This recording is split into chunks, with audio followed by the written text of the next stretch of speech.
नमस्कार दोस्तों, मैं दीपक साहनी आज के इस कला संस्कृति महाज्ञान प्रश्नोत्तरी की शुरुआत एक और महान कलाकार से करने जा रहा हूं, जो लियोनार्डो द विंसी तो नहीं थे, किंतु कई मामलों में उनसे कम भी नहीं थे। वो भी बहुमुखी प्रतिभा के धनी थे। ईश्वर ने उन्हें भी चित्रकला, मूर्तिकला, वास्तुकला और काव्य कला के अनमोल उपहारों से नवाजा था। जी हाँ, आज की कला संस्कृति महाज्ञान प्रश्नोत्तरी आधारित है महान कलाकार माइकल एंजेलो पर। तो दोस्तों, आज के इस कार्यक्रम का प्रथम प्रश्न है, माइकल एंजेलो का जन्म कब हुआ था?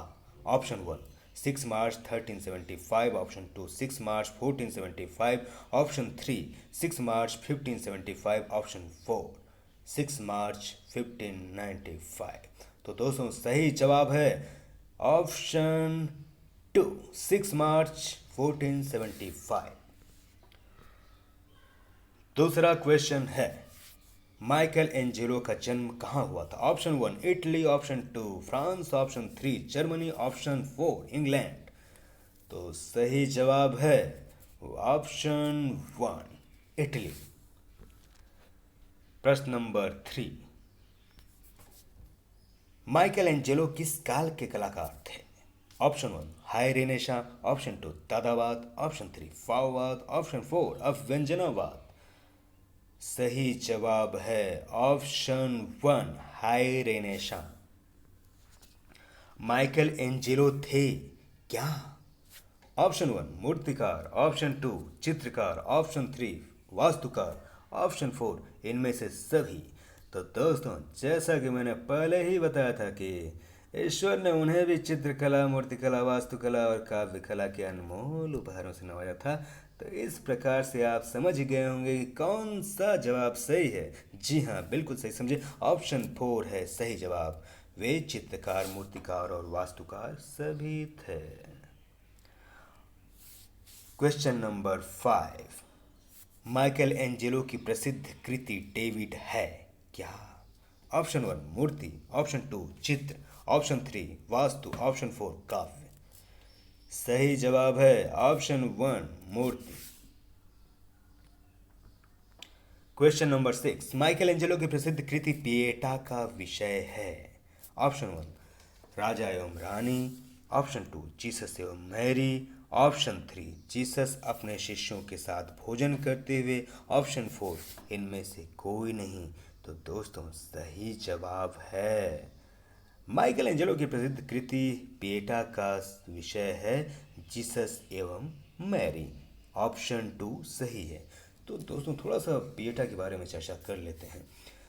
पिएटा यानी द पिएटा इटालियन शब्द है और जिसकी इंग्लिश मीनिंग है द पिटी, PITY, जिसका हिंदी अर्थ है दया।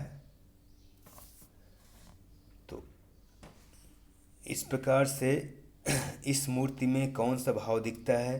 दया, करुणा, वात्सल्य का भाव झलकता है। जी हाँ दोस्तों, यह मूर्ति है जब जीसस क्राइस्ट को क्रूस पे लटका दिया गया था, उसके बाद जब क्रूस से उतारा जाता है यानी आफ्टर क्रूसिफिक्शन, वे मदर मरियम की गोद में लेटे हुए उनको दिखाया गया है, जिससे कि दया, करुणा और वात्सल्य का भाव झलकता है। जी हाँ दोस्तों, करुणा और वात्सल्य हालांकि शुद्ध हिंदी है तो गले उतर जाती होगी आई होप, क्योंकि हम सभी इंडियन हैं यार। तो करुणा यानी करुण रस से संबंधित है, वात्सल्य रस से संबंधित है।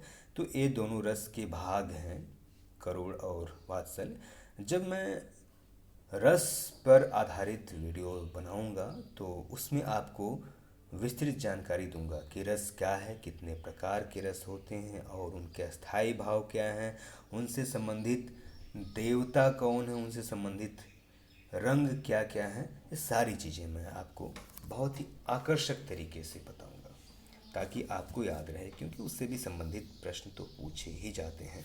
तो दोस्तों, हम देर न करते हुए बढ़ते हैं क्वेश्चन नंबर 7 की ओर। पिएटा कहाँ पर स्थित है? Option 1 Saint Peter's Basilica, Vatican City, option 2 Sistine Chapel, Vatican City, option 3 Florence Cathedral, option 4 Louvre संग्रहालय। तो दोस्तों, सही जवाब है option one, Saint Peter's Basilica, Vatican City. Question number 8, Michelangelo की प्रसिद्ध कृति पिएटा है क्या? ऑप्शन वन चित्र, ऑप्शन टू मूर्ति, ऑप्शन थ्री वास्तु, ऑप्शन फोर इनमें से कोई नहीं। तो दोस्तों सही जवाब है ऑप्शन टू मूर्ति। क्वेश्चन नंबर 9, प्रसिद्ध कृति द लास्ट जजमेंट के कलाकार हैं? Option one Leonardo da Vinci, option two Michelangelo, option three Raphael, option four Sandro Botticelli. तो दोस्तों सही जवाब है ऑप्शन टू माइकल एंजेलो। जी हाँ दोस्तों, माइकल एंजेलो ने द लास्ट जजमेंट बनाया था, जबकि लियोनार्डो द विंसी ने बनाया था the last super.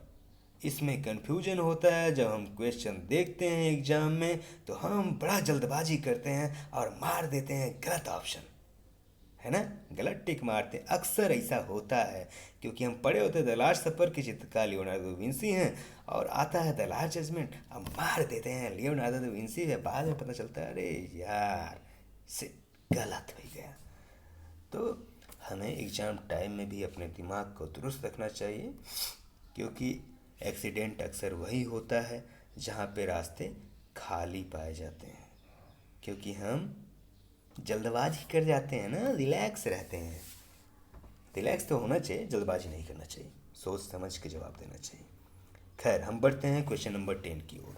The last judgement चित्र का धरातल है? Option one canvas, option two दीवार, ऑप्शन थ्री छत, ऑप्शन फोर फर्श।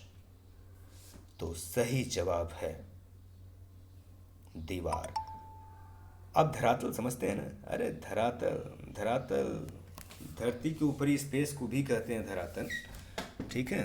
बाकी धरातल हम आर्ट के लैंग्वेज में कहते हैं अंतराल को, अंतराल हम कहते हैं स्पेस को, स्पेस हम कहते हैं, अरे वो वाला स्पेस नहीं। बहुत से बच्चे क्या करते हैं ना, स्पेस पे अगर उनको असाइनमेंट बनाने को कह दिया जाए तो अंतरिक्ष वाला स्पेस पे बनाने लगते हैं। हाँ, सीधे हो जाते हैं वो गैलीलियो, बट ऐसा है नहीं। गैलीलियो, मोहन राकेश शर्मा, जो भी कह दें। खैर हम बताते हैं आपको कि जो स्पेस का मतलब होता है अंतराल, मतलब जिस पर चित्रकार चित्रकारी करता है उसको कहते हैं स्पेस, है ना। जैसे एक पेंटर है तो क्या करेगा, कैनवास पे बनाएगा, कागज़ पे बनाएगा, दीवार पे बनाएगा, छत पर बनाएगा, फर्श पर बनाएगा, यही सब करेगा ना। तो जिस स्पेस पे वो कार्य करता है उसी को हम कहते हैं धरातल। तो बात तो आई गई होगी समझ में। हम बढ़ते हैं आगे। Question number 11, the last judgement चित्र कहाँ पर बनाया गया है? Option one Sistine Chapel, option two Florence Cathedral, option three Metropolitan संग्रहालय, ऑप्शन फोर इनमें से कोई नहीं। तो दोस्तों सही जवाब है द लास्ट जजमेंट चित्र बनाया गया है सिस्टाइन चैपल में। Question number 12, the last judgement चित्र की तकनीकी अर्थात टेक्निक है? Option one wash, option two fresco, option three gouache, option four इनमें से कोई नहीं। तो दोस्तों सही जवाब है ऑप्शन टू फ्रेस्को। जी हाँ, फ्रेस्को, फ्रेस्को के बारे में मैं थोड़ी सी चर्चा करता हूँ। फ्रेस्को म्यूरल बनाने की एक टेक्निक है। उसमें दो टाइप्स होते हैं, दो प्रकार होते हैं फ्रेस्को के, फ्रेस्को बूनो, फ्रेस्को सेक्को। जो फ्रेस्को सेक्को होती है वो सूखे प्लास्टर पर चित्र बनाए जाते हैं फ्रेस्को सेक्को में, और फ्रेस्को बूनो में गीले प्लास्टर पर बनाए जाते हैं। और आपको याद रखने का और भी आसान तरीका बता देता हूँ। सेक्को मतलब सूखा, ये मानकर चलिए। बूनो मतलब बूनो, न से नम होता है, नम मतलब थोड़ा सा गीला, ठीक है। तो इस प्रकार से आप इसको याद रखिए कि फ्रेस्को सेक्को जो है वो सूखे प्लास्टर की टेक्निक है और फ्रेस्को बूनो जो है गीले प्लास्टर की टेक्निक है। हम बढ़ते हैं क्वेश्चन नंबर 13 की तरफ। सिस्टाइन चैपल को चित्रित करने के लिए माइकल एंजेलो के साथ किस दूसरे महान कलाकार को आमंत्रित किया गया था? Option 1 Delacroix, option 2 Raphael, option 3 Leonardo da Vinci, option 4 Botticelli. तो दोस्तों सही जवाब है लियोनार्डो दा विंची। जी हाँ दोस्तों, माइकल एंजेलो ने भले ही सिस्टाइन चैपल पर अकेले कार्य किया था, किंतु उनके साथ में लियोनार्डो दा विंसी को भी उसको चित्रित करने के लिए आमंत्रित किया गया था। लेकिन माइकल एंजेलो बोले भैया हम जब करेंगे तो अकेले करेंगे, हम नहीं चाहते कि करें हम और क्रेडिट और कोई ले जाए। खैर ऐसी मानसिकता नहीं रही होगी उनकी। फिलहाल उन्होंने इस कार्य को अकेले करना ही स्वीकार किया। वो किसी और का इंटरफेयर नहीं चाहते थे इस काम में। तो हम बढ़ते हैं क्वेश्चन नंबर 14 की तरफ। हाँ, क्वेश्चन नंबर 14 है माइकल एंजेलो चित्रकार, मूर्तिकार, वास्तुकार होने के साथ ही साथ एक कवि भी थे, यह कथन है। ऑप्शन 1 सत्य, ऑप्शन 2 असत्य। तो देखिए, जैसा कि हमने पहले ही कह दिया था कि माइकल एंजेलो बहुमुखी प्रतिभा के धनी थे।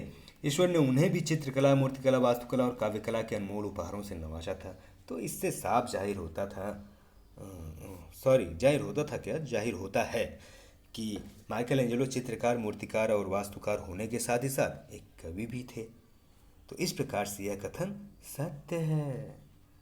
सत्य वचन गुरुदेव।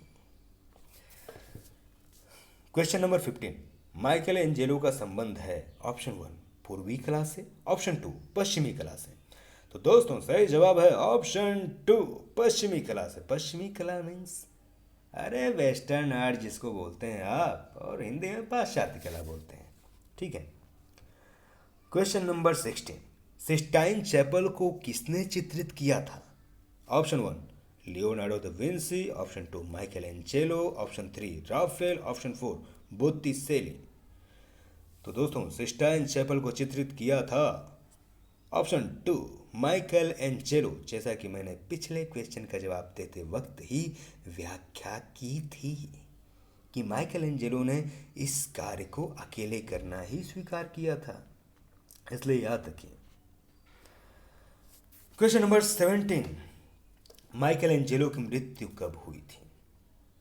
ऑप्शन 1 18 फरवरी 1564, ऑप्शन 2 18 फरवरी 1574, ऑप्शन 3 18 फरवरी 1584, ऑप्शन 4 18 फरवरी 1594। तो दोस्तों सही जवाब है माइकल एंजेलो की मृत्यु हुई थी 18 फरवरी 1564 में, यानी कि ऑप्शन नंबर 1 सही है। जी हाँ दोस्तों, माइकल एंजेलो जैसे ही 88 वर्ष की आयु प्राप्त किए, वैसे ही वो मृत्यु को भी प्राप्त हो गए।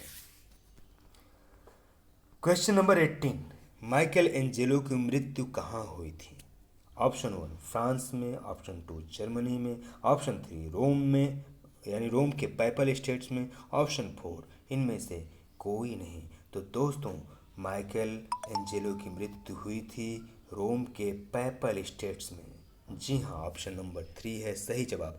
रोम का पैपल स्टेट जो है उस समय रोम में पड़ता था, किंतु आज यानी आधुनिक काल में, मॉडर्न पीरियड में वो कहाँ पे है? इटली में। ठीक है दोस्तों, तो ये थी आज की कला संस्कृति महाज्ञान प्रश्नोत्तरी। दोस्तों ऐसी वीडियो बनाने के पीछे मेरा एकमात्र उद्देश्य है, यदि आप net, JRF, TGT, PGT, art, LT grade, KVS, NBS, DSSB की तैयारी कर रहे हैं तो आपकी तैयारी में आपकी सहायता करना। अगर आपको ये वीडियो अच्छी लगी हो तो लाइक, कमेंट और शेयर करें। हाँ, सब्सक्राइब तो ज़रूर करें कि, और जब इतना कर ही रहे हैं तो बेल आइकन पर भी प्रेस कर दें ताकि आपको नोटिफिकेशन भी मिलती रहे हमारे नए वीडियो के आने की, जिससे आपकी नॉलेज में और भी बढ़ोतरी हो सके। तो चलिए हम इसी बात के साथ आपको करते हैं धन्यवाद, और हम फिर मिलेंगे अगली वीडियो।